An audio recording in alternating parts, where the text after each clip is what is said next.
పాకిస్తాన్లో ప్రజాపాలన కంటే సైనిక పాలనే ఎక్కువగా ఉంటుందనే విషయం మరోసారి రుజువైంది. పాక్ నిఘా సంస్థ అయిన ఐఎస్ఐ గుప్పిట్లో పాక్ చట్టసభ పనిచేసిందని స్వయంగా ఆ దేశ రక్షణ మంత్రి ఖవాజా ఆసిఫ్ జాతీయ అసెంబ్లీ వేదికగా అంగీకరించారు. మాజీ ప్రధాని ఇమ్రాన్ ఖాన్ వల్లే ఈ పరిస్థితి తలెత్తిందని ఆరోపించారు. పాక్ జాతీయ అసెంబ్లీ సమావేశాల్లో ఖవాజా మాట్లాడుతూ ఇమ్రాన్ ఖాన్ హయాంలో ఐఎస్ఐకి పూర్తి స్వేచ్ఛనిచ్చారని గుర్తు చేశారు. నాడు నిఘా సంస్థ చీఫ్ జనరల్ ఫైజ్ హమీద్ తరచూ అధికారిక సమావేశాల్లో పాల్గొన్నారని తెలిపారు.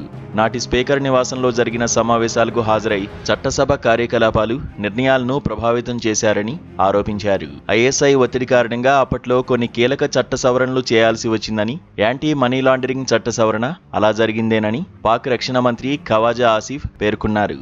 అంతేకాకుండా నిఘా సంస్థకు అనుకూలంగా కొన్ని చట్టాలను అమల్లోకి తెచ్చారంటూ సంచలన వ్యాఖ్యలు చేశారు.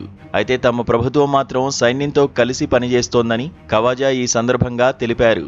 తమ ప్రభుత్వం పౌర సైనిక హైబ్రిడ్ పాలనా విధానాన్ని అనుసరిస్తోందని, దీనివల్ల మంచి ఫలితాలు వస్తున్నట్లు ఆసిఫ్ తెలిపారు.